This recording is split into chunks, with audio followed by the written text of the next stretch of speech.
It is July 26th, 2016, and we are online with episode 3 of the Graphic Content Rebirth podcast. My name's Jim Mason, and I'm here with Adam Messinger. That's right. We're here to talk comics with you, and we're just going to jump right into it. We have got, for this episode, reviews of the following Rebirth Special number 1s for Aquaman, The Flash, and Wonder Woman, as well as the vaunted return to original numberings dun, dun, dun, dun, for Action Comics at 957 and Detective Comics, correct me if I'm wrong, at 934. I believe that sounds right. That sounds right. That's what I'm going to go to, and I'm sticking to it. Anyway, let's just get right into it without any more preamble. Adam, talk to me about who the creators were on Aquaman Rebirth Special number 1. The creators for Aquaman Rebirth were writer Dan Abnett and penciler inkers Oscar Jimenez and Scott Eaton. Cool. Well, tell me, I love all those creators. Well, I should back up for a second. I've got kind of a love-hate relationship with Dan Abnett. He's written some stuff I love. He's written some stuff I haven't loved. So it's not love-hate. It's just love, not so much love. Love lukewarm? I don't know. I'll come up with it later. But what did you think of Aquaman Rebirth number 1? Out of all the Rebirth specials we've read so far, this was by far the most eye-roll inducing. Okay. Do tell. Okay, so they start off with Aquaman taking down a terrorist cell, which at first I was just kind of like, all right, we've seen this. Credit where credit is due for starting the action sort of in media res, but yeah, I know where you're going. Anyway, I'm sorry. No, it was just I was just like, all right, seen this.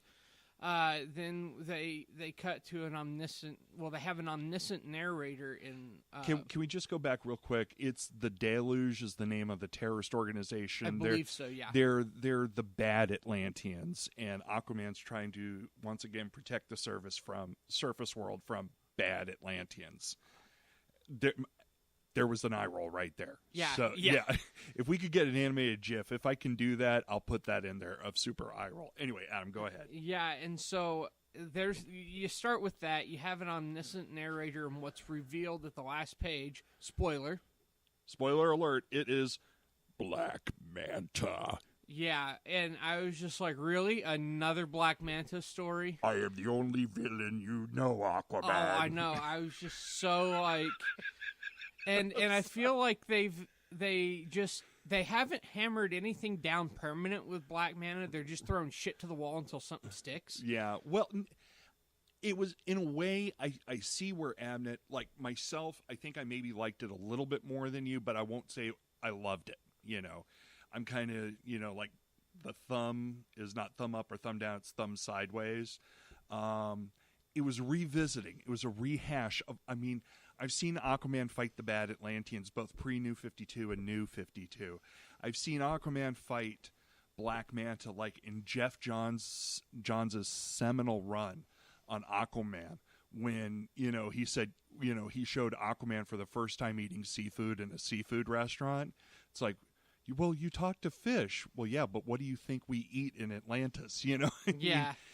Jeff Johns had a kick-ass Aquaman run where it's like, no, this dude is badass. He gets what the core of the character is, and wasn't predisposed to making Aquaman a blonde-headed pastiche of Prince Namor over at Marvel, which I think a lot of writers in the past have kind of gone to.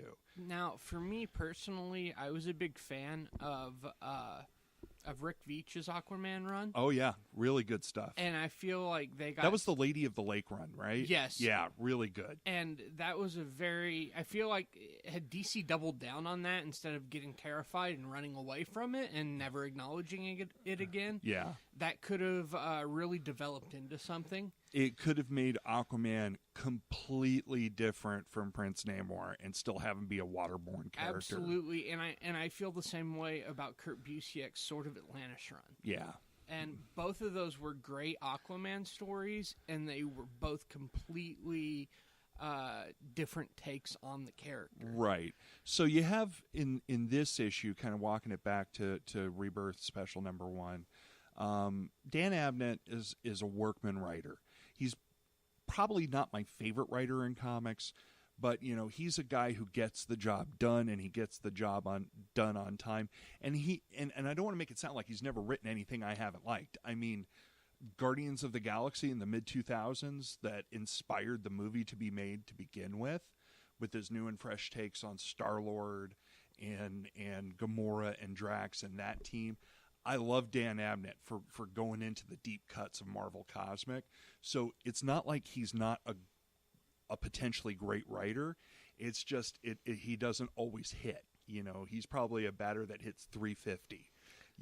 He's a good batter, and you're not going to send him down to the minors anytime, but he is. Yeah, I know I'm doing baseball references again, but he's a workman. He's a journeyman writer. And for me, this is actually my first exposure to reading anything he's done. Okay. So I feel like it was a revisitation. What I liked about the issue, though, is that it hit the mission statement of Rebirth. Is in that it gives me a little action in media res, but it established the new status quo for the Aquaman series going forward. That's one thing I can say. You're absolutely right on that. That I knew exactly where Aquaman was going to go from here. I had no question of what was being set up, and it was very clear and concise. Yeah.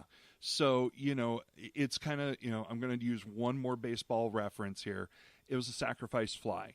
I won't say that, he even got on base with this issue, but I think that for when the regular Aquaman post, what are we going to call it? The post 52 era, when that Rebirth era. Yeah, the Rebirth era, when the regular #1 hits, it's going to be a book that I'm very interested in based on some of the things that they set up in this comic. Plus, I really like the relationship between Aquaman and Mera. Mera is, she is a warrior or will be a warrior queen when she gets married to Arthur in this new iteration of the DCU. But I really liked her voice. I'm still kind of getting used to Abnett's voice for Aquaman because I think, like you said, other writers did it a little bit better. But I think overall this book was kind of bleh, it was meh, and that's the best that I can say. But let me say this: who did the colors on this? Do you remember? I believe it was Gabe Belatab. I'll tell you what. It continues what I said in the previous episode. I'm going to look it up real quick. Okay. And credit where credit's due. Credit where credit is due, department. I'm giving DC a lot of credit on colors. I admit I'm not an artist. I haven't followed a lot of artists before, but it seems like beyond just who the pencil and ink artists are on these books, that the color palettes are really different from not just issue, but from title to title. I appreciate the fact that these comics are completely different from one another. Yeah, that was Gabe Belatab. Okay, and just again, DC is really creating these palette signatures, these kind of color keys for each one of their comics that I'm really enjoying. That the differentiation in environment from book to book to book. I just as a layman, I'm really digging that. Yeah, I especially loved his colors over Oscar Jimenez's pencils.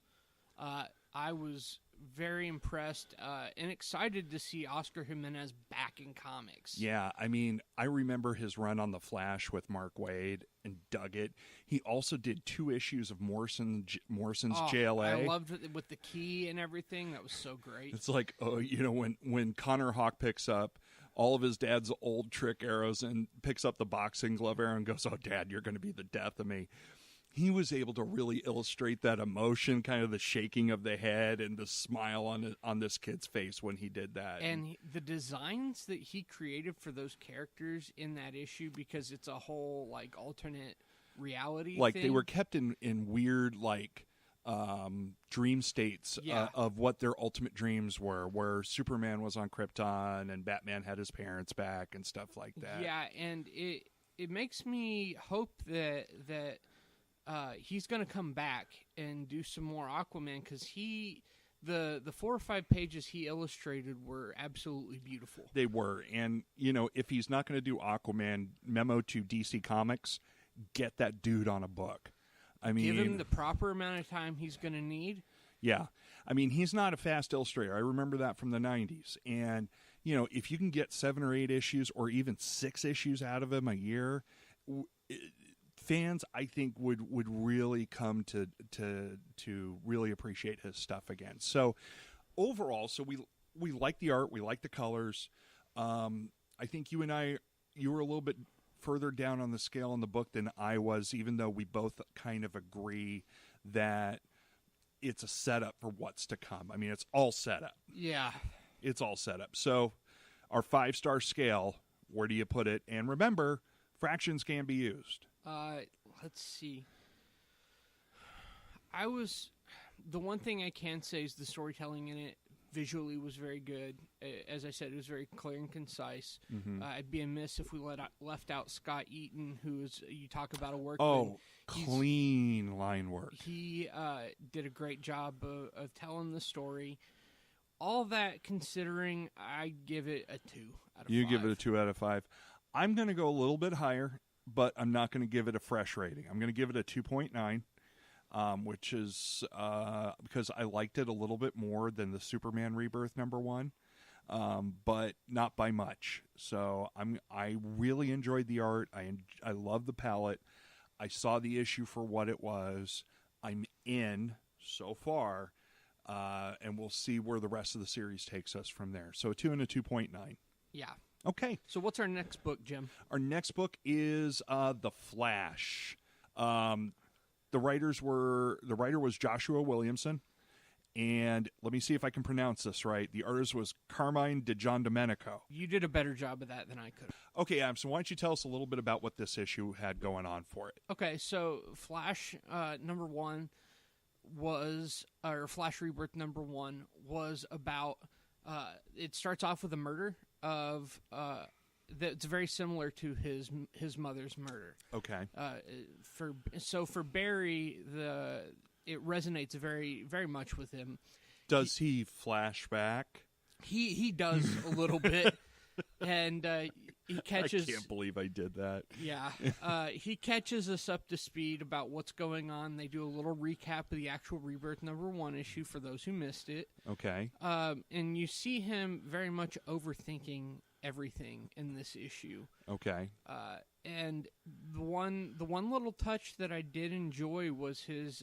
He says, "Well, I have Wally back, but that doesn't mean I should forget about the other Wally in my life." And he spends time with the African American version of Wally West, right? Who is Iris's nephew? Yes. Well, oddly enough, it's Wally's. They established that Wally and Wally are cousins. Yeah. Because, they had to stretch a little bit. But, at the same time, it was really nice to see Barry actively participate in that mentor mode. Yes, I agree. And then the issue ends with them being like, yeah, Barry, you definitely overthought this because... the husband just killed his wife, and that he confessed to it and all this. And at the same time, you get to see him, while he's overthinking this, you see him do about 8 billion things because, quite frankly, he's the Flash. Right, and some of those things were him revisiting the events of DC Rebirth #1. Yeah. And commenting on how after he met whom I'm going to call Wally Prime. That works for me. Wally Prime, and he's my Wally. After helping to pull Wally out of the Speed Force, and it gave that a coda. I thought they left it off. I mean, again, we both rated Rebirth Special #1 really, really high, but there was a natural dangling plot thread at the end of that, which is, where do they go from there? And they address that. in this Rebirth special for the Flash. Yeah, Jeff Johns handed Joshua Williamson the baton, and I feel like it was not stumbled with. You went into a running metaphor there. You realized that. It was the best I could come up with at the time. I'm saying that's pretty good, and I come up with lousy metaphors.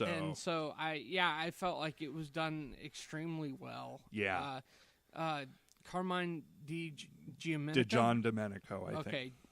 That's how I'm going to pronounce it anyway. I'll let you. I think I'm going to just let you pronounce that. You could just say Carmine also. Yeah, Carmine did a great job. Oh man, he was awesome. Yeah, his line work and his storytelling, and then FCO Placencia's colors over it. Like, good Lord, man, it was a tour de force. Dude, can we on the art front? Yeah, I mean, can we say it at this point that DC probably has the best coloring going on right now? Yeah. I mean, look, no dig on Marvel, but, again, I'm not an artist, but it seems like everything is of a similar palette. Like a Marvel book, is a Marvel book the minute that you open it. You don't even have to focus your eyes on the illustrator in the book. They got about 3 or 4 different color palettes that they use for the tones of books. And if they do, I haven't even noticed what those 4 palettes are. I can't tell you the difference. I just think going to DC that they're creating these unique looks for each one of their books. So just slow clap for the colorists. I think they're the true champions of all of Rebirth. They've just hit it every single issue that we've seen. So, but yeah, Carmine, great. Joshua Williamson, who I confess to have read a lot of his work before. I felt like he had Barry's voice down.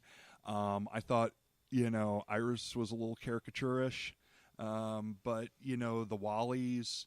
He had Wally's down. I really love this book. Yeah, it was great, and it's exactly what DC needed in wake of the TV show.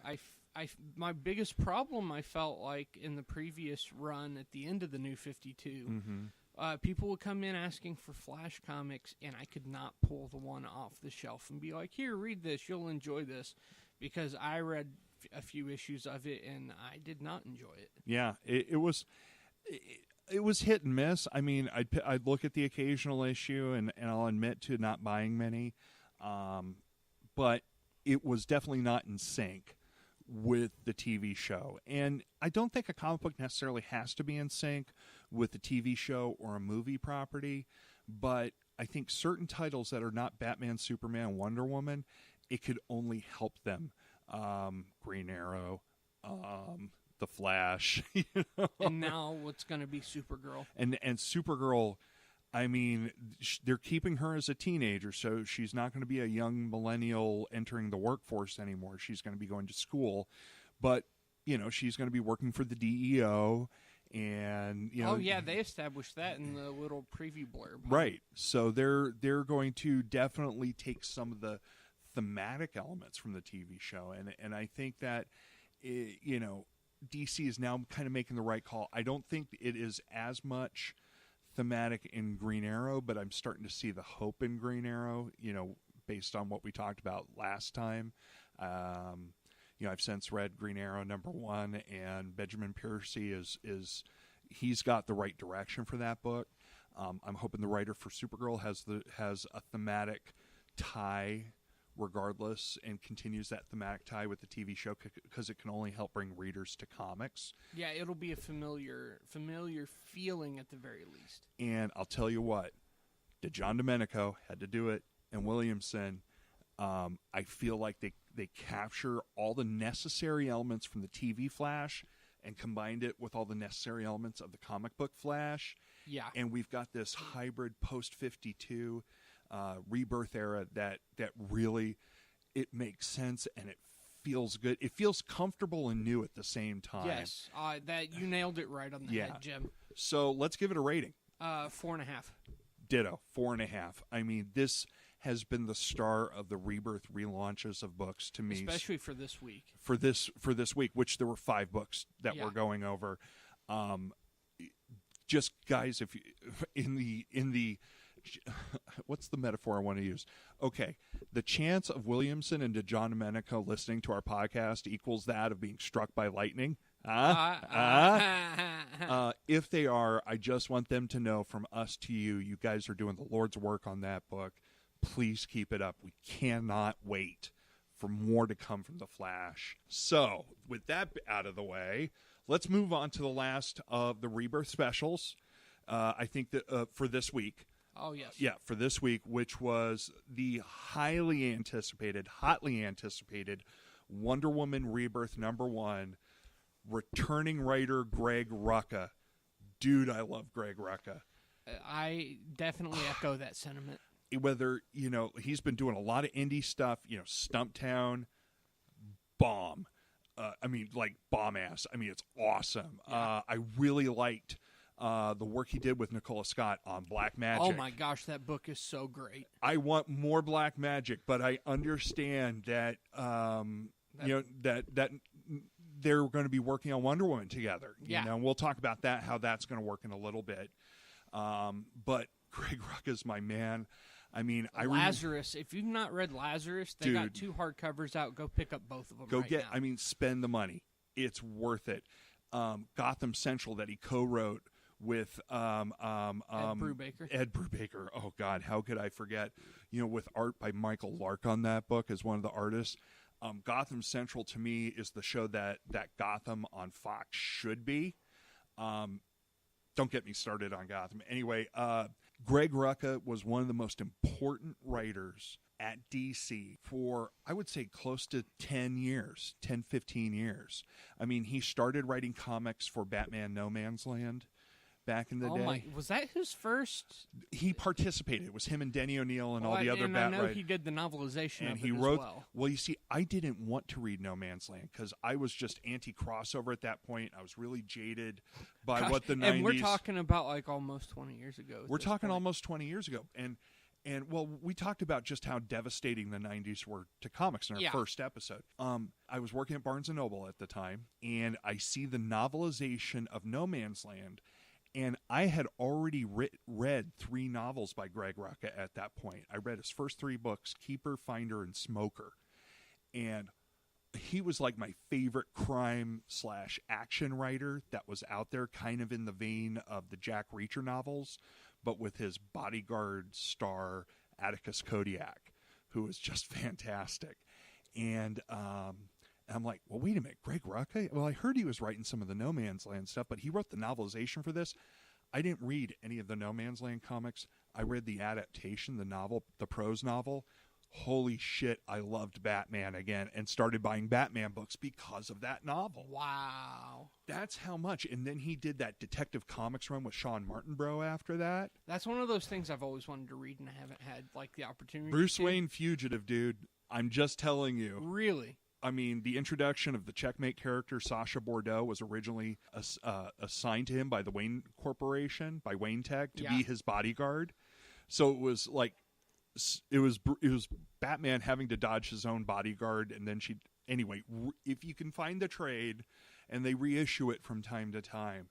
Well, I know they did Murder, Fugitive, and something else. Yeah. And we're going back a time, but that work that he did, and Sean Martinborough, who doesn't do enough work nowadays.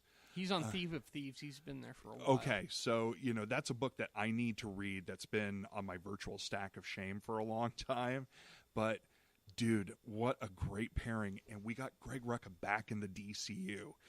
Forget all the nonsense that happened between him and his editor on 52, how they kind of screwed with the writing think tank on that book, and we're both rolling our eyes on this, but there's a new regime in place. Even though Dan DiDio is still the co-publisher, there are a lot of new editors in place, and he has come back to DC.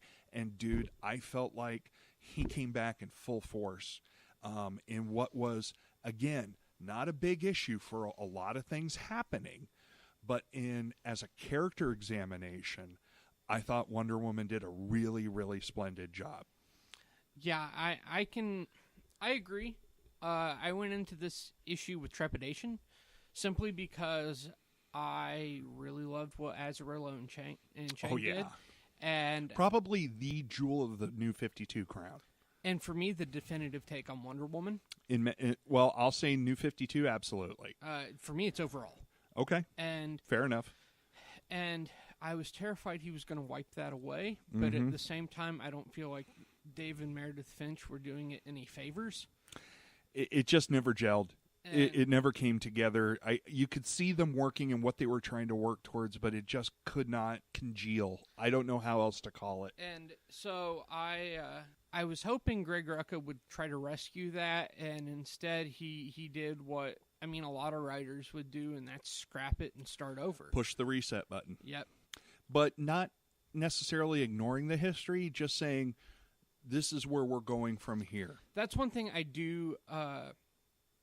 I give him props on is I feel like he's transitioning Diana from one status quo to another instead of hitting the hard reset button. Right. And just being like, well, that never happened. Let's do this instead. Because if you were reading like the Terry Dodson Wonder Woman or the Phil Jimenez Wonder Woman or the George Perez Wonder Woman, and then you left comics for a while and came back to read the Azzarello Chang Wonder Woman, you would have been like, what the hell is this? It was a big departure. And I'm saying they hit the hard reset, they rolled the hard 6, and they created what I thought was a genius work of art on that book.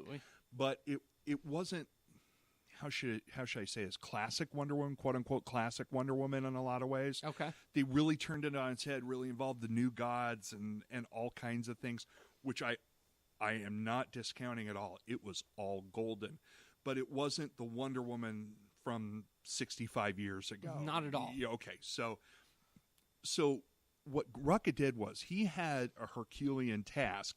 See, Hercules, Greek mythology. You're killing me over here, Jim. I think I have a disease. Anyway, but he had this big task in front of him of how to acknowledge the 75 years of history of Wonder Woman and not discount the genius run of Azzarello and Chang. And I felt like he did it by asking a simple question. Who am I? Or having Diana ask the question, who am I? That there was so much conflict to her story. If you take what happened pre-New 52 to New 52, that there were so many ups and downs in her story. You might have read about it. And I've been reading a little bit of it, of her white jumpsuit, white catsuit, super spy days. Yeah. Okay. And Wonder Woman, like her former sidekick, Donna Troy, needs a Who is Wonder Woman story, I feel. Insofar as, what in shaping her place in the rebirth landscape. Now, I'm about to go on a tangent. Okay. Tangent alert. Now, as much as I was excited for this book, I feel like he's contributing to an oversaturation right now, and that's of Wonder Woman origin stories. And this year alone, okay, we got Legend of Wonder Woman. Right. We've got Wonder Woman Earth 1. Yep. We're getting the year 1 story with Nicola Scott and Greg Rucka. Right. No, wait a minute. Earth 1 Wonder Woman. Who did that one again? That was the Grant Morrison one. Yeah, Grant Morrison. That was, okay, yeah. Anyway. And then Jill Thompson's set to release a Wonder Woman graphic novel set in her early days. Right. Towards the end of the year. So that counts for 4 Wonder Woman origin stories just in 2016 alone. Right. And just to add to that, we're going to add a 5th, because the way that this book is going to track, it's going to ship twice monthly. Greg Rucka is going to write the whole thing, but there will be one issue that's dedicated to Diana figuring out what's going on with the state of the Olympian gods and the Amazons and, what's happening in the mythological world. And that's going to be drawn by Liam Sharp, who... Yeah, it's Liam Sharp, dude. Oh, okay. Yeah, it's Liam. Well, no, I thought there was Wonder Woman year 1. Well, I was going to get to that. Okay. Yeah. Okay. So there's going to be the myth, the her investigation to what's going on with the mythological world or the magical world, however you want to call it, and then Nicola Scott from the book that we both love with him, Black Magic, is going to be drawing Wonder Woman Year One, which is the 5th Wonder Woman origin story, to add to that. So I see the oversaturation angle that you're coming from. If I'm a reader and I like the Wonder Woman character and she was the only bright spot in all of Batman versus Superman, and if that movie could bring in new readers, you want to point them to a book, the work that a retailer has to do in figuring out, is this going to be a serialized comic reader, or is this somebody who's just going to want to pound away a graphic novel in one sitting or in a couple of days? You're going to have to do a lot of juggling as a retailer mentally to figure out which is the best Wonder Woman story to give that person. And the thing is, I'm sure they're all really good Wonder Woman stories. You've just got 5 cooks in the same kitchen. Right, or 5 cooks cooking the same meal. Exactly. I think that's kind of what it is. Like Jill Thompson, dude, I love Jill Thompson. I mean, her work in Vertigo, God, I'm totally blanking on the witch book that she did. The Scary Godmother? Scary Godmother, stuff like that. I just love Jill Thompson's work. Yeah. And I'm looking forward to it. But yes, it's going to add another layer to the canon where you have to have levels of canon that, like in the old Star Wars expanded universe, and, like which is going to take precedence. I think that if you're a fan of the serialized comic format, that monthly you're going to get a Greg Rucka and Nicola Scott book, and that in and of itself is a good thing. Absolutely. But you kind of have to take it knowing that there's going to be all this other product that's out there as well. Yeah. Some of which by awesome guys like Grant Morrison and Jill Thompson. So, but if you're looking for the serialized format that tells a story in the current Rebirth continuity, and that I think will eventually tie in with the Liam Sharp storyline down the road, if any writer can bring those two art styles, those two storylines, and have them come to a point of convergence, not the DC crossover from last year or whatever, but to a real perfect point of convergence, I trust Greg Rucka. Yeah, he's a writer's writer. Yeah. He is fantastic. No, he is a writer across the board in multiple media. And so, yeah, getting back to this issue is, I've gone on my rant and we've digressed a little bit. This issue was very solid. He does propose those questions. He gets the reader thinking. Yes. And he also does a very well-done transition. Matthew Clark starts off the issue, and it ends with the new status quo with Liam Sharp. Right. And there's a physical and a metaphorical crushing of her God of War helmet. Yes. Which she became God of War in New 52. Right. And you get to see her kind of break those, and at the same time you get the feeling she's breaking the constraints of the New 52. Exactly. And discovering her own legacy, which, was the whole raison d'etre of the of Jeff Johns writing that Rebirth special, was to give legacy to the New 52.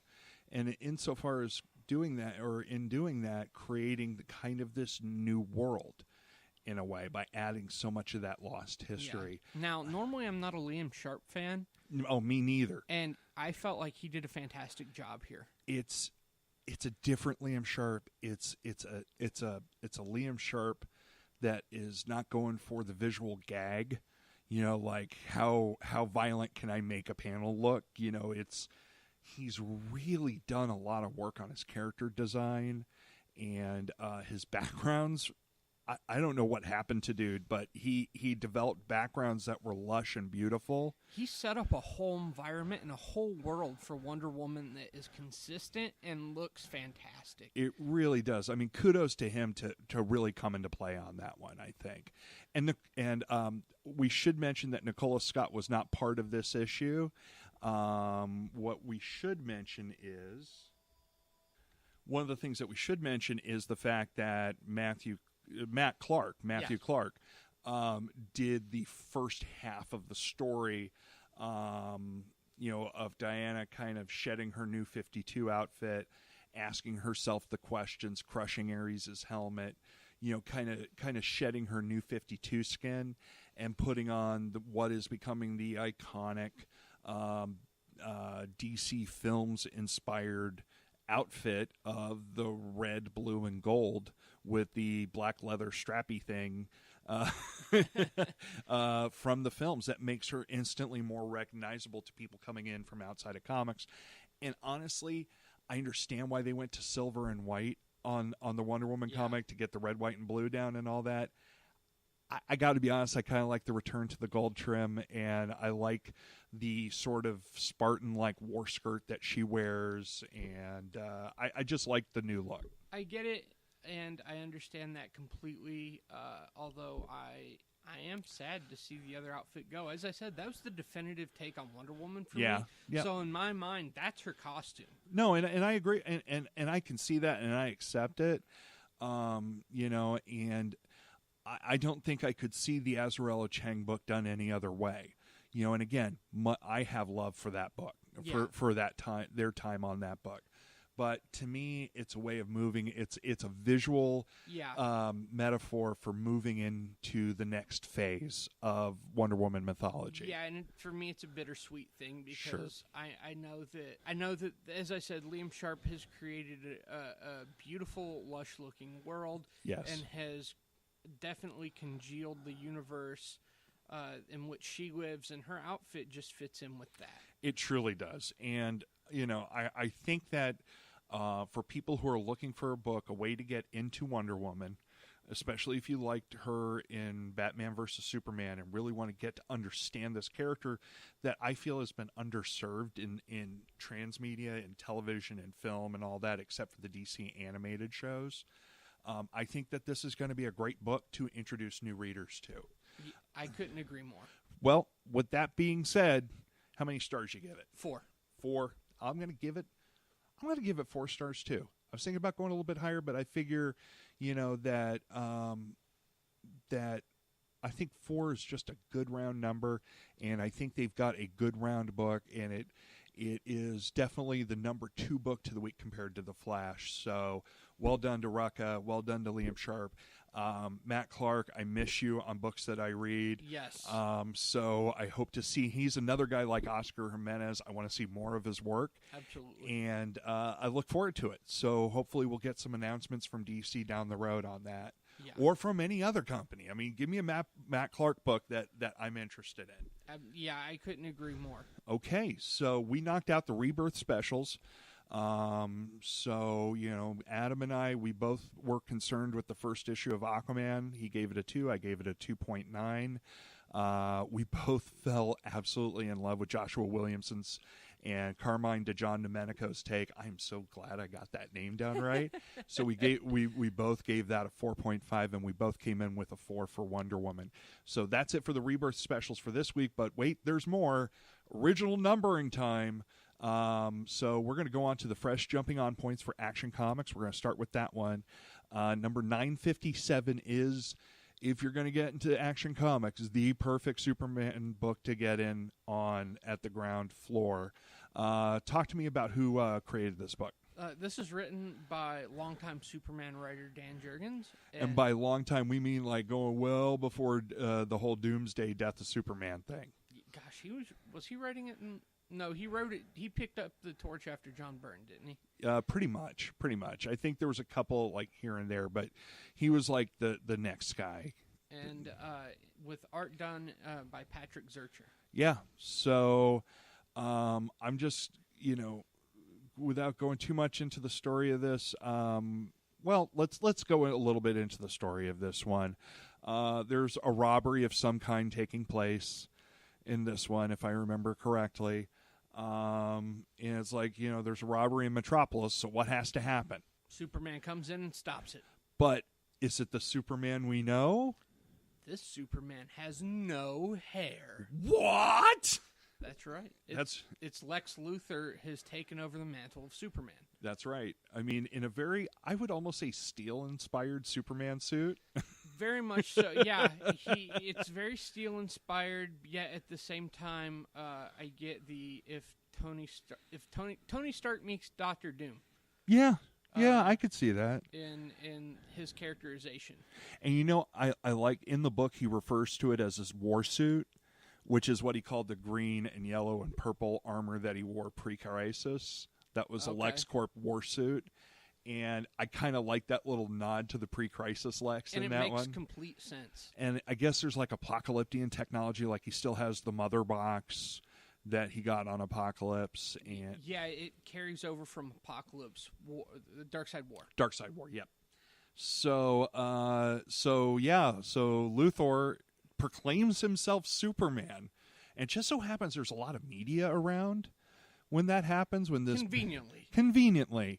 And this group of robbers get this big chained, draped thing, MacGuffin, we think. And meanwhile, back in, where are they now? Upstate New York? No, they're in. Are they in Kansas still? I thought they moved to a different farm. No, they're in Smallville. Okay. As far as I know, they are in Smallville. They are in Mom and Pa Kent's old house. Okay, well, it is the new Ma and Pa Kent, Clark and Lois. Yep. And their young son, John, who in the Superman Rebirth issue, Superman Rebirth Special #1, fried their cat. They're kind of getting over Yeah. fried the cat. Sort of like, anyway, I'm not going to go there. But that family dynamic is in place. The son that's discovering his superhuman abilities, but they're going to address that more in the Superman book, I believe. Yeah, in the ongoing. In the ongoing, that the great but not in the Superman Rebirth issue #1 great Peter Tomasi is writing. Yeah. I still have high hopes for that book. This book was just all about the action, so it definitely lived up to its name. Bank robbery. Or not bank robbery, a vault robbery, a weird-looking MacGuffin, Lex coming down proclaiming himself in front of the conveniently assembled media that he is the new Superman. And who watches this on television? Clark. And he's like, oh, hell no. Yeah. And here was my biggest gripe with this issue. Okay. Was seeing Superman go off, not even asking a question, he just switches, and then it's like, time to beat the fuck out of this dude. No questions asked. Not so much. I won't say, I'm going to push back on that just a little bit and say, I'm not going to necessarily beat the fuck out of Superman, but first I'm going to, do my toes pointed down, float like 3 feet above him, be super to his man. Yeah. You know what I mean? And be super Kryptonian intimidating and say, what do you think you're doing, Luthor? That sort of deep-throated Fleischer Superman kind of intimidation. And, Lex is like, who are you to tell me? You're the imposter. And in all fairness to Lex Luthor, he is the imposter Superman. He's a Superman from a parallel reality that no longer exists. Even though he's Superman to me, because he's the John Byrne Man of Steel Superman that I love. Yeah. The thing is, though, Superman's supposed to be the hero of the story. And Which Superman? Sorry. Kal-El is supposed to be the hero of this story. But he kind of comes off like a dick. He is a dick, and he's completely in the wrong. So, Lex Luthor is firmly in the right here, and I feel like there's no question of who's wrong and right, and it's Lex Luthor. Well, you see, here's the thing. Lex Luthor is Lex Luthor, and, I'm going to cut Kal-El from Earth Mine. I'm going to call Earth it Mine. Earth Mine from pre-New 52 Earth.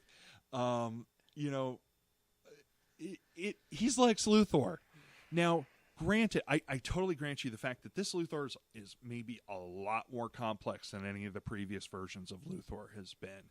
And I think that there's been a lot of writers who have done a splendid job in saying that this Lex is heroic, that this Lex is, he's a malignant narcissist. Yeah. And I feel like that is going to come out in the end. But I can totally see where you're coming from in the fact that, this is the Lex that fought and bled with the Justice League during the Darkseid War, and he's legit, but if I'm from the pre-New 52 Earth Superman, I see Lex Luthor, I see red, and so I understand what I'm trying to say is I understand Kal-El's motivations, but yeah, to anybody in the New 52 Earth, which is what this is still, he's kind of a dick and he's kind of an imposter to them, and he has a lot to prove. I don't know. I feel like he went in. You're right. He saw red, and he started punching first. And I don't even know if he got around to asking questions in this issue. Well, I think there was a couple panels of confrontation where it's like, "What do you think you're doing, Luthor?" And Luthor's like, "I don't know who you are, imposter, but I'm taking up the mantle of my lost friend," which is like, okay, really? Well, yeah. At that point, I was just like, "All right, bullshit. You're Lex Luthor." He's Lex Luthor still. Yeah. He's Lex Luthor. But again, I'm giving you credit for your argument on that one. And Lex is honestly trying to save the day. That is, if he's honestly trying to save the day instead of staging that whole thing for a media opportunity to debut his new Kryptonian-inspired war suit. Yeah. Just saying. For whatever reason, I believed him in that moment. Okay, fair. I mean, fair enough. And maybe that speaks to how good of a job Dan Jurgens did writing this book, I feel. I mean, it got a little clumpy in parts plot-wise, I thought. But, you and I, it was like Akira Kurosawa's Rashomon. You and I went in, we witnessed the exact same thing in the same span of time and came away with two different impressions of the book. And I think that's kind of cool in a way that he was able... I think that I never said... We'll have said this about Dan Jurgenson's writing ever before, and I probably never will again. It's kind of sublime when you think about it. Yeah, and I went into this expecting to see a tired, recycled writer and somebody that they just put on Superman because they couldn't find anybody else, and it was just like, well, we got Dan Jurgens. Like, well, I guess we can use him. Fuck it, Dan's always up for a Superman gig. Yeah, he's written Superman for forever, but he made this feel new and fresh. You know what? I mean, look, props to Dan Jurgens. I mean, Dan Jurgens probably stayed at the show a little bit too long on his initial Superman run. And he felt tired. His writing felt tired. I don't know how he felt, but his writing felt tired at the end of his initial run on Superman umpteen years ago. This Dan Jurgens is not the Dan Jurgens I remember. Not at all. This is not the Dan Jurgens that I actually kind of fell in love with back on Booster Gold back in the day. Oh, gosh. When he was writing and drawing that book. I loved that book back in the day. Okay.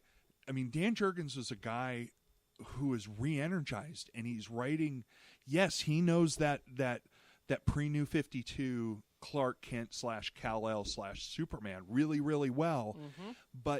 And I think that helps inform his opinions of this world is really, really, really different, and I think using him as the viewpoint character of seeing the rest of the New 52 in a way where it intersects with the Action Comics book is going to be really unique for a while. And I think only a guy like Dan Jurgens, who has that history with the character, could accomplish that of viewpoint. Yeah, and I feel like one thing that helped him make the book better is the fact that he's also an artist. Yes. So he knew exactly what to write for Pat Zurcher, and I felt like he knew Zurcher's strengths. Yes. Zurcher brought his A game in this issue. He really did, and I got to be honest, I'm not a fan of Pat Zurcher. Really? I'm not. I've read books that he's been on, some of his Marvel work, whether it was Thunderbolts or his time on Iron Man. I'm sure I'm forgetting a whole lot of stuff. I mean, I remember actually, and I like Patrick Zurcher's artwork, don't get me wrong, but I just kind of fell out of love with him on Sequentials. Here's an interesting thing. I don't know if you're into tabletop role-playing games, but he used to do like all the interior art for the villain books for the Champions role-playing game. Oh, wow. I did not know That's that. where he got started. I think it was 3rd edition Champions or 4th edition. Anyway, George Perez did the cover for 4th edition Champions. Wow. And then Zurcher, two luminaries in comics. I won't necessarily call Zurcher. He's more like a journeyman illustrator to me. But I mean, that's when the superhero role-playing game got superhero artists to do superhero drawings, and it was kind of cool. I digress. But I really feel like Pat Zurcher brought his A game in. I think that's because he's working with a writer who's also, I feel, a talented artist in his own right. Yeah. And, I don't know how the scripting style worked. I don't know if it's full script or Marvel style or whatever. Writers write the way they want to write, for all the comics companies now. But I felt like I wasn't watching or reading an actual Patrick Zurcher comic for a little while in places. And that's high praise, because he has very definitive facial features, and and body positioning, and like what they call staging in theater, and blocking in theater. I really liked this book. Yeah. Despite it had a lot for me in my mind. On paper, it had a lot going against it. Yeah. And I couldn't help but enjoy it. Yeah. No, I really enjoyed this. I enjoyed the fact that the conversation, quote unquote, is not done between Kal-El and Lex at this point. No. That Lex isn't going to stop being Superman anytime soon, it looks like. Or if he is, it's going to be a catastrophic affair, I think, between the two of them. Yeah. Now, spoiler alert. Yes. The end of the book. Mm-hmm. That big lumpy thing that we see chained to the robbers', I guess they have gravity sleds. Okay. Or whatever. Rocket ship. Whatever the hell that thing was they were flying away. Dude, I must have missed that completely. Yeah, they were like trying to fly away or something. Okay. Well, I'm taking so long because I'm trying. If you don't want a spoiler, you need to get out of Dodge right okay, now. 5, 4, 3, 2. Doomsday appears on the very last page. What? And that, I had almost the exact same eye roll. I was like, come on! As I did for Black Mana, simply because Dan Jurgens created Doomsday, and I'm just kind of like, let it go, dude. Just let it go. I don't think it was even Dan Jurgens. Okay, something like that has to be editorial to me. Because do you think it was a Batman versus Superman? I think it was a BVS reference. I think the timing of the release of the digital Ultimate Cut was right around the corner. I think they were building towards something there. I think that the battle just began at that point, and obviously the regular in Action 958, when that comes around, that's going to talk more about that, or actually describe the fight. Yeah. And, we'll get to see the punch around for that one, but the way they left it just made me go, fuck, DC, how many times? How many times do we need to see Doomsday? I get it. He was like the big thing at the end of BVS. That's not necessarily a good thing. I couldn't agree more. But I also, after reading this issue, I have to kind of split my opinion a little bit here and be fair where I think fairness is due, is that Dan Jurgens, right up until that point, was crafting a really, really tight Superman story. Yeah. So I am going to give him the benefit of the doubt. I'm going to give the comic the 3-issue trial to see if I'm going to continue reading it. Let's see how it goes. For me, that's what I'm saying. I'm saying, let's see how it goes, but it's got to be different. I don't want to see the same slugfest and the Metropolis destroying and the Justice League bruising and all of that stuff. It's got to be different. And Doomsday has to be dealt with and put away. I mean, that's something like, look, Marvel I don't even remember, but when they put Thor in the closet or put Thor in the file cabinet, best thing they ever did for the character. They put him in the file cabinet and said, break glass when ready. Okay, I know I'm mixing my metaphors here, but they said, don't pull him out of the file cabinet until you have the Thor story to tell. And we just had that event, that crossover event, Doomed, yes. 2 or 3 years ago. And I feel like they're trying to do something useful with Doomsday and that whole concept, and they're not quite succeeding. So I'm going to give him the benefit of the doubt because I really like the lead up to that portion of the comic, but that's going to keep my review under 4 stars. For me, I'm going to give it a 3, which I consider a fresh rating. So I'm just going to give it a straight down the middle 3. I think they did a lot of things well in it, but that ending just left me kind of cold, so I had to bring it down from the 4 part of the scale. Where were you with that one, Adam? I am actually kind of surprised I'm a little higher at a 3.5. Okay. Again, a lot of praise to Pat Zurcher's art and the flow of the storytelling and sequentials I felt was fantastic. And I think that's fair from your POV on that one. I was like, wow, blown away by all of it, but Doomsday he hit me in the face as a reader, and I felt it. So, but I like the book. You know, and when I give a score of 3 or higher, I like the book, and I think that we're kind of saying we're kind of on a similar wavelength, and I can see how well you enjoyed it. So, ready to wrap up this episode with one more comic? Yes, we have our last review of this episode, and that is Detective Comics number 934, which was created by James Tynion IV. And Eddie Barrows. Oh, I love Eddie Barrows. I love Eddie Barrows' art. He's good. Really? Yeah. I'm hot and cold on him. Yeah? I feel like there's a good portion of his work that's stiff. Okay. I don't think it was... I didn't feel like it was too stiff in this one. As I said, a good portion of his work. This was not one of those cases, in my opinion. Okay. So let's go over a little bit of the story for this one. You want to take it from there? Yeah, Batman decides that there's a group of heroes that need mentorship. They're not quite there. Some are not quite there yet. Others are very far from being there. And this whole thing's a recruitment issue. From the very beginning, where Batman recruits Batwoman to spearhead this with him, to the point to where they recruit Red Robin, and they recruit Clayface. Clayface. That was my favorite. That moment blew of the me away. issue. I should have left that one for the end. They recruit Spoiler. Spoiler is also very good, and then Cassandra Cain's new identity as Orphan. Which, I'll be honest, I kind of like the name Orphan more than I liked Black Bat.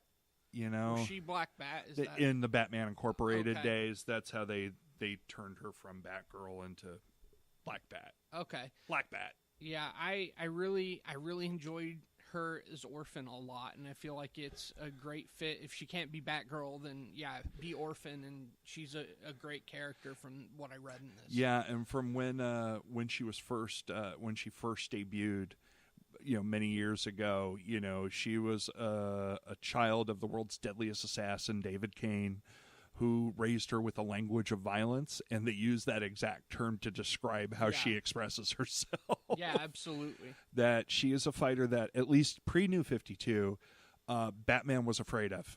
That Batman went, she is the best hand-to-hand fighter I have ever seen, and she might even best me in a fight. And that's saying something.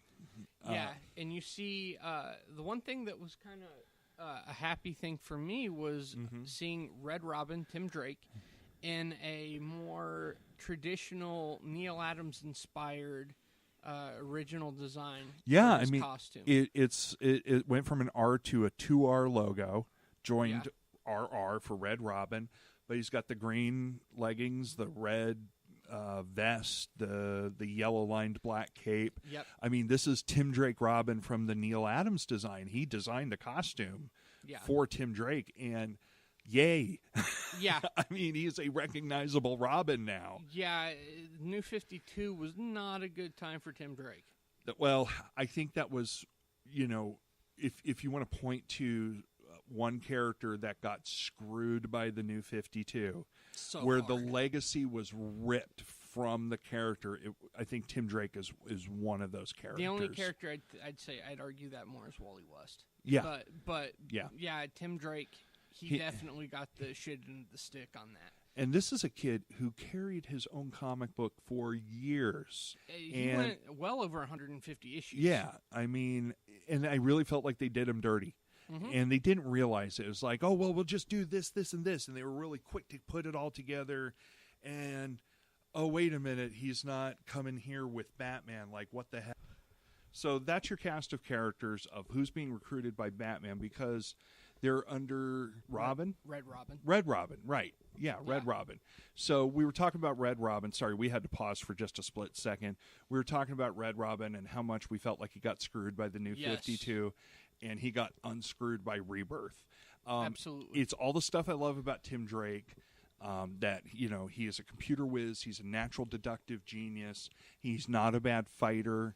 He's fighting in the Neil Adams design costume. It's the Tim Drake that I know and love is back, and he's back in a book that I'm going to continue to read more of. He's the leader of the team that... He's the Cyclops to the Professor X of Batwoman and Batman. Right, and that's the conceit of the book. Batman recruits Batwoman, Kate Kane, to not, first she kind of takes offense. It's like, what, you think I need training? I'll have you know I'm super well trained. I'm like this, yada, yada, yada. And Batman's like, no, you misunderstand completely. I need your help in training. Something big is happening. And he holds up a bat-shaped, Batwing-shaped drone. And apparently all the new vigilantes, even Batman, have been followed by these drones that are extremely stealthy but super high-tech, and the technology he doesn't even fully get yet. These super advanced drones have been watching all of Gotham's different vigilantes. So he's taken most of these drones out, but he realizes that they were being watched for a reason. That's so that they can be taken out one by one. So Batman puts this sort of bat team together to train them to his ideal, and to whom he believes it would be Batwoman's ideal as well.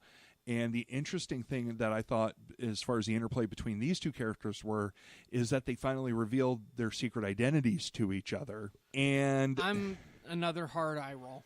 It was kind of a hard eye roll. It's like, I understand that the Batwoman is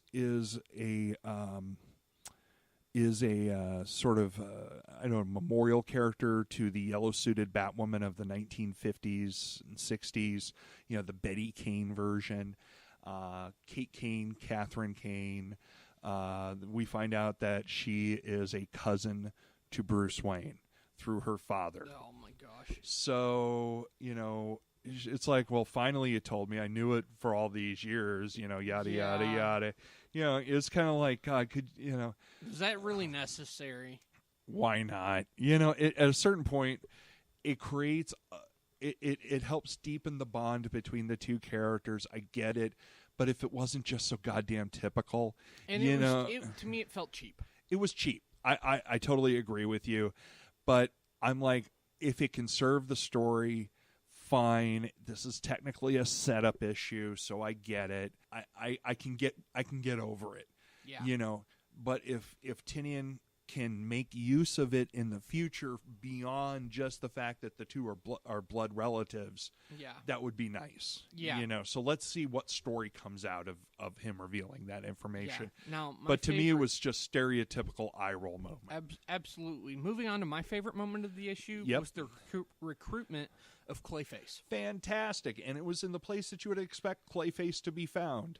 Yes. He was in a movie theater watching one of his old movies. Yeah, and you think that, he's terrorizing a movie theater, and that's what everybody's led to believe. You see people fleeing the theater in terror, and then you just see this very alone creature all by himself, and he tells Batman, he says, I'll go.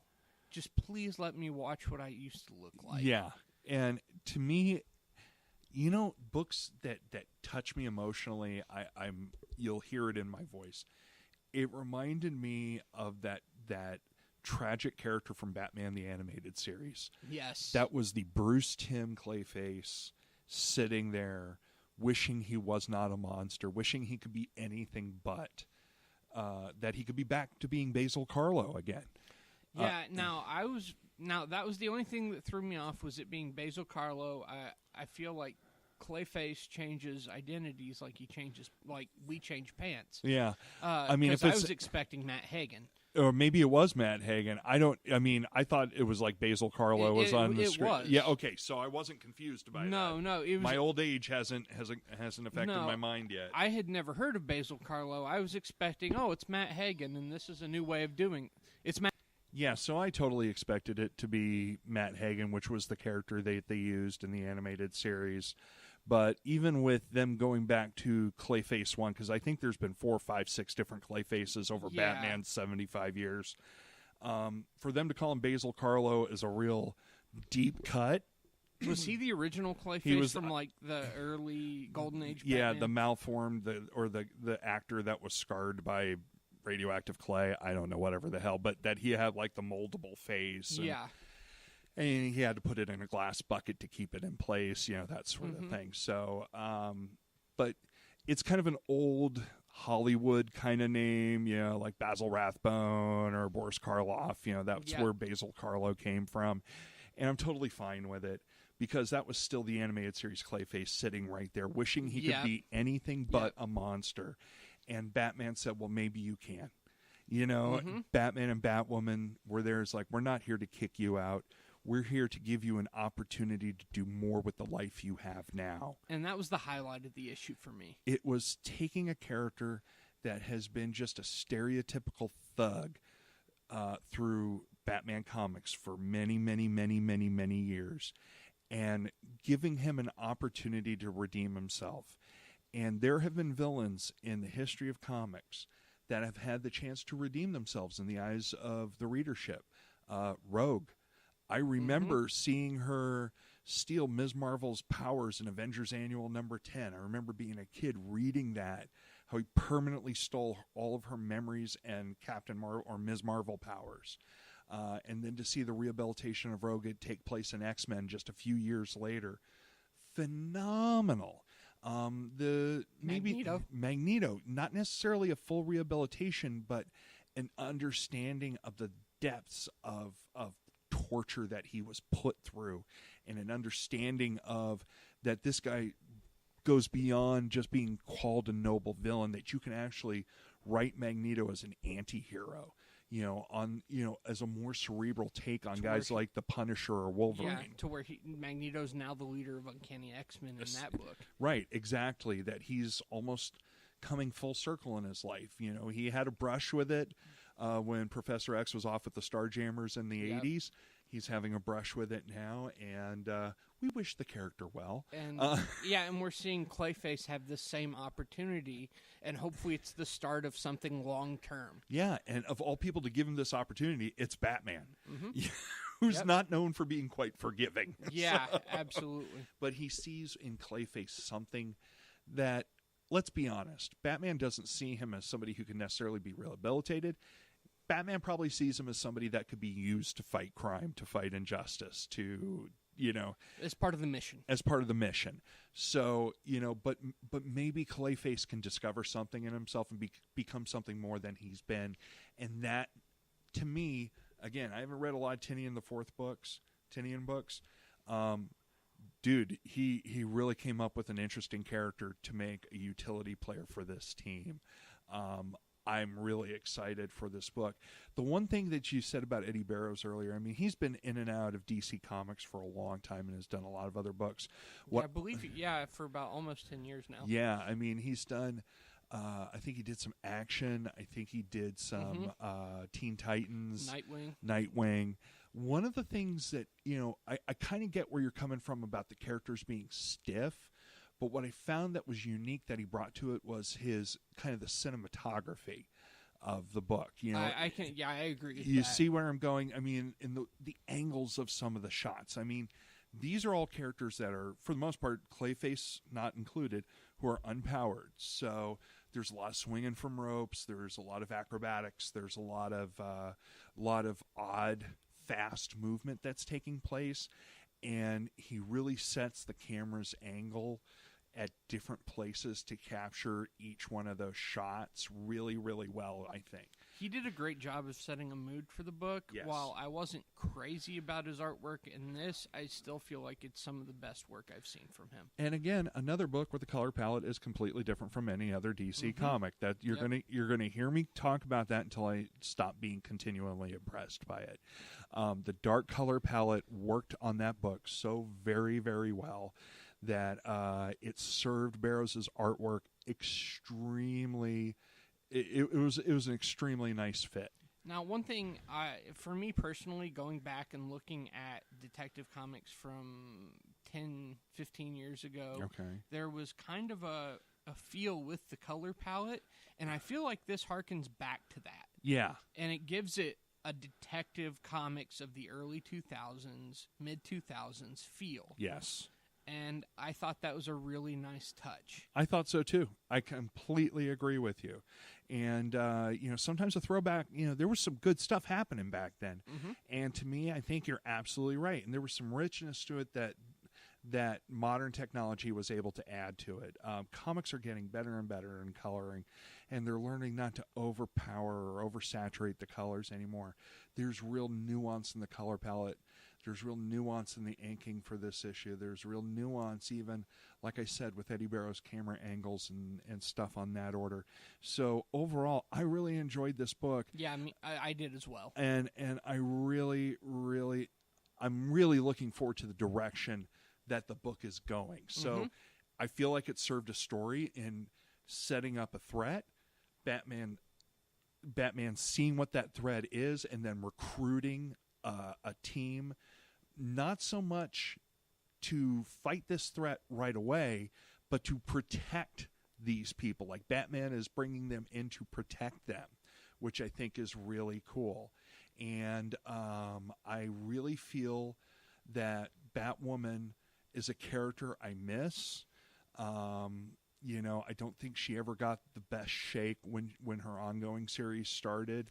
There's stuff there. That's a rant for another day. That's a rant for another day. I think you and I would agree 100% on how that book was screwed almost from day one. Yeah.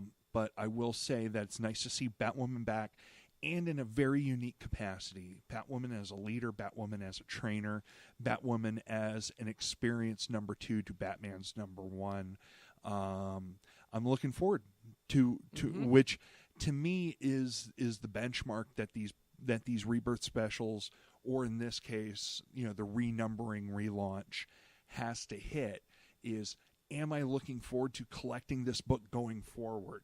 And I can say without absolutely any reservation, that's how I feel about this issue of Detective Comics. Yes, I definitely agree with that. I am on. He has me on board until the ship sinks. Yep. But I don't see any sign of that for a ways to come. Yep. No, I'm right there with you on that. I'm going to start the rating first on this one. I'm going to give it a solid 4 out of 5 stars for me. Okay, I would give it a 3.75. Okay, so we're close. Yeah.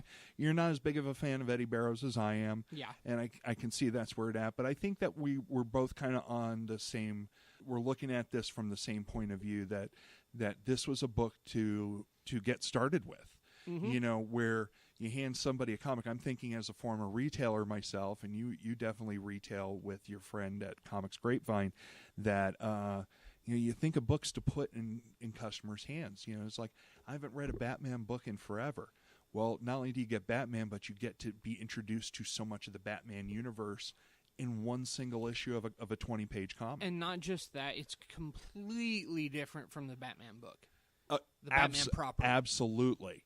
Now, while we might be giving spoilers out that there might be other heroes in that Batman book to think about, which we can talk about on a future podcast. Yep. There is a singular point of view in the Batman comic, and it's Batman. Whereas in Detective Comics, they do switch POV quite a bit. Yeah. It's Batwoman, Batman primarily, but you get Tim Drake having a couple of good moments in there. Everybody has a moment to shine. And that's what really makes me smile about this book. So this is a great week for comics. Again,